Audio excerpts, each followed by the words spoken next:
Hi, I'm Emma. Before I get into what happened at the family barbecue, please make sure to like and subscribe for more stories like this one. It was a warm day, and the backyard buzzed with laughter and the sizzle of burgers on the grill. My husband, Alex, and I were hosting our annual family barbecue at his parents' house. It was one of those gatherings where everyone felt at ease, catching up over cold drinks and home-cooked food. Emma, could you pass the potato salad? Alex called out as he flipped another burger. Sure thing, I replied, weaving through family members sprawled across the lawn and on picnic chairs. Near the grill stood Alex's sister, Karen, hovering slightly apart from the festivities, her presence almost like a shadow. Karen was particular about her personal spaces, especially here at their parents' home, where she still kept a room despite no longer living there. Hey Karen, why don't you join us for a game of cornhole? I asked, trying to coax her into the fun. No thanks, Emma. I'm just enjoying the view from my spot, she replied, her eyes briefly meeting mine with a hint of tension in her smile. As the afternoon wore on, the downstairs bathroom became a hot spot, with a constant line forming outside the door. In need of a quick escape, I remembered the less used upstairs bathroom. I excused myself and headed inside, appreciating the brief respite from the crowd as I made my way upstairs. The house was cooler, the noise from outside muffled by the walls. As I reached the top, I heard faint music coming from Karen's old room, her personal sanctuary. Relieved, I pushed open the bathroom door and stepped inside. The bathroom was decorated with intricate tiles and lush plants, a stark contrast to the simpler one downstairs. After a quick wash, I stepped out, feeling refreshed. Suddenly, Karen appeared at the end of the hallway, her face contorted with anger. Emma, what the hell do you think you're doing? Startled, I replied, I just needed to use the bathroom. The other one was busy, and I thought, this is my bathroom. You have no right to just barge in here whenever you feel like it. Karen, it's just a bathroom. I didn't think it would be a problem. I'm sorry if I upset you. Her eyes narrowed, her voice icy. You should have waited downstairs. You know how I feel about my space. Trying to keep the peace, I responded softly, I understand, Karen, but it was urgent. I didn't mean to invade your space. Her reaction was swift and shocking, a push that sent me stumbling backward. My feet lost their grip, and the world tilted as I fell back toward the stairs. The last thing I remembered before everything went black was the sound of my own scream echoing off the walls. What started as a simple act of using a bathroom quickly escalated into a nightmare. I lay crumpled at the bottom of the stairs, pain radiating through my arm and head as the sounds of the barbecue faded into a distant hum. Karen stood at the top of the stairs, her face a mix of shock and defiance. You pushed her. I saw it. Alex's voice boomed as he rushed to my side, his hands gently checking over me. Karen, what were you thinking? Alex's mom exclaimed from behind, her voice filled with disbelief. It was an accident, she startled me. Karen's voice was shaky, but the edge of anger was still there. An accident? Karen, she's hurt. Alex snapped back, his concern turning into anger as he cradled my head in his lap. I told her not to use my bathroom. She never listens. Karen retorted, her justification falling flat among the gathering crowd. Enough, Karen. This isn't about a bathroom. Emma could be seriously injured, Alex's dad said sternly as he dialed for an ambulance. Groaning, I tried to sit up, but the pain in my arm surged and I cried out. It's broken, I think. I managed to whisper amidst the chaos. Why would you do this, Karen? Alex's aunt, who had come outside to see what the commotion was about, asked in a tone of utter confusion and dismay. I want my space to be respected, Karen murmured more to herself than to anyone else, as if trying to justify her actions internally. The sound of sirens approached, breaking the tense silence that had fallen over the backyard. Paramedics rushed in, stabilizing my arm and preparing me for the hospital. Alex stayed by my side, his hand squeezing mine, a silent promise of support. As I was wheeled away, I caught a glimpse of Karen, isolated by her actions, as family members gathered in small clusters, discussing what had just transpired. Their faces were etched with anger, shock, and disappointment.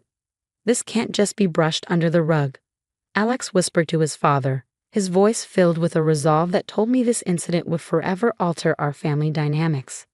The last thing I saw before the ambulance doors closed was Karen's conflicted face watching me leave, and Alex's reassuring glance, letting me know that no matter what, we were in this together.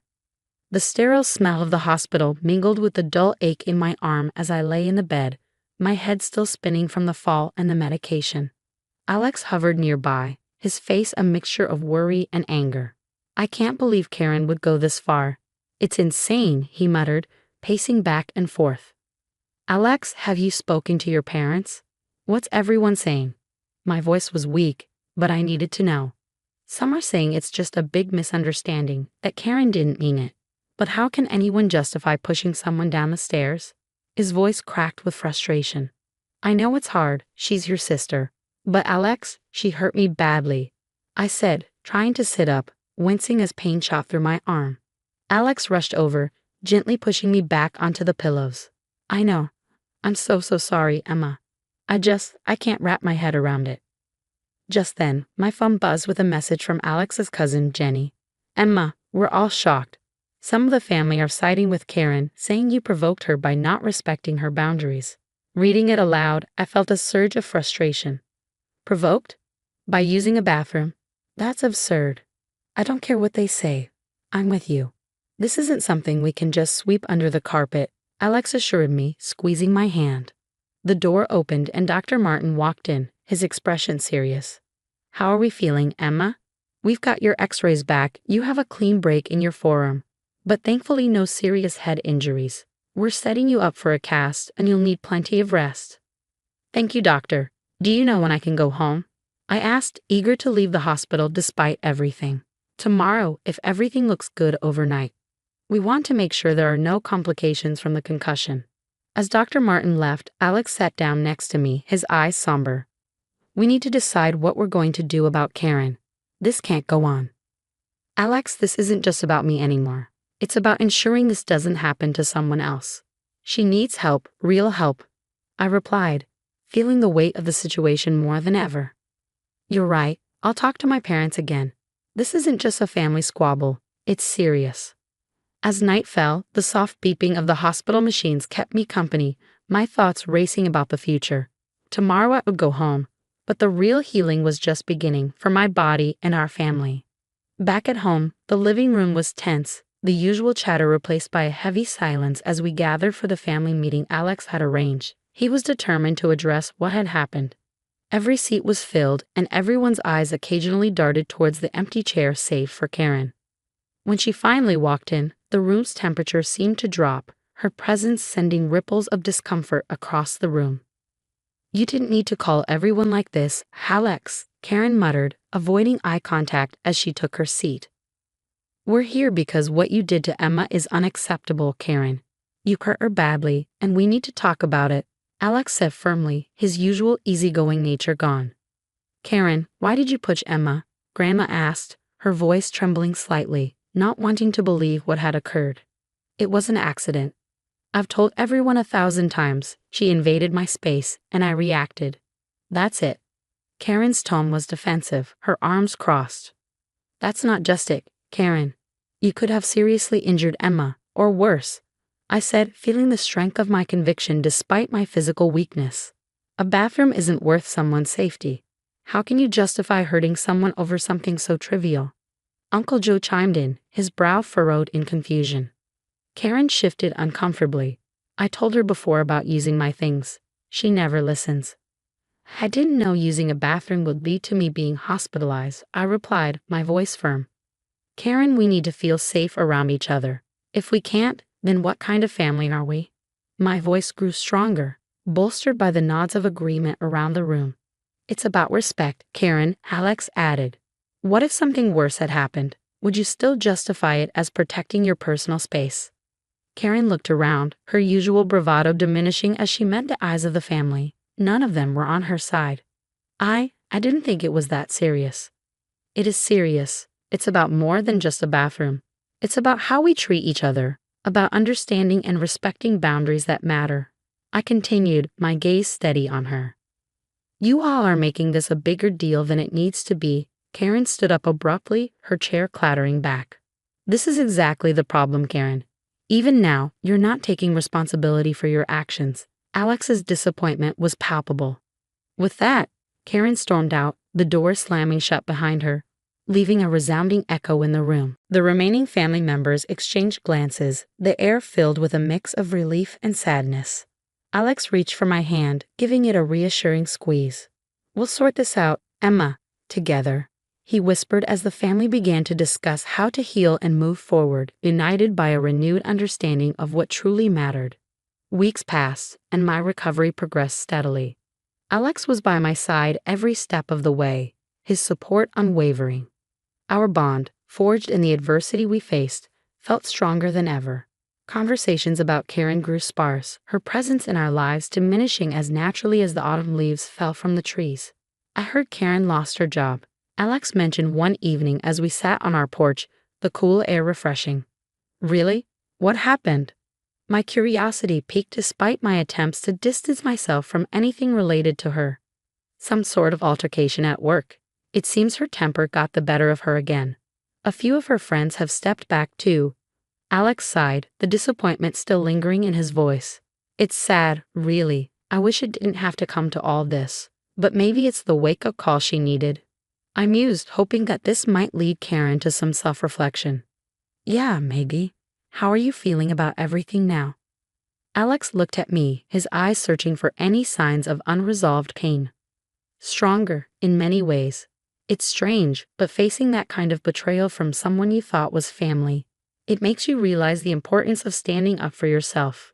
I paused, taking in the quiet around us. "And how about us?" Alex reached for my hand, his touch warm and comforting. "We good, Alex. Better than good. This whole ordeal made me see just how lucky I am to have you," he said with a smile that spread across my face, reflecting the deep-seated peace I felt. As the days turned into weeks, the impact of Karen's actions reverberated through her life, leaving her isolated from those she once held close. It was a harsh reality brought on by her own choices. One afternoon, my mom called. "I just wanted to check on you, dear, and to tell you that we've all learned a lot from what happened. It's brought us closer, made us more aware of what's truly important."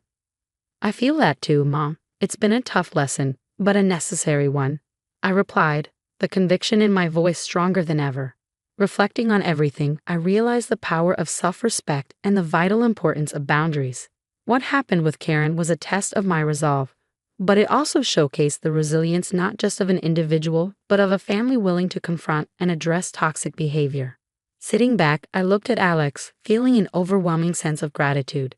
Life would move forward, and while the scars remained, they were a testament to a battle fought and won against toxicity, ensuring a safer, happier existence for both of us. As I turned my gaze back to the sunset, I knew this wasn't just the end of a painful chapter, but the beginning of something new, something better, forged from the lessons of the past. Now that the story has reached its conclusion, I'd love to hear your thoughts. What do you think about setting personal boundaries within a family? Is there a point where enforcing these boundaries can go too far, or should personal space always be respected, no matter the context? I'm really interested in hearing your opinions, so please share your thoughts in the comments below. If you enjoyed this video and want to see more content like this, don't forget to like and subscribe to the channel. Your support means a lot and helps us keep bringing you stories that spark conversation and thought.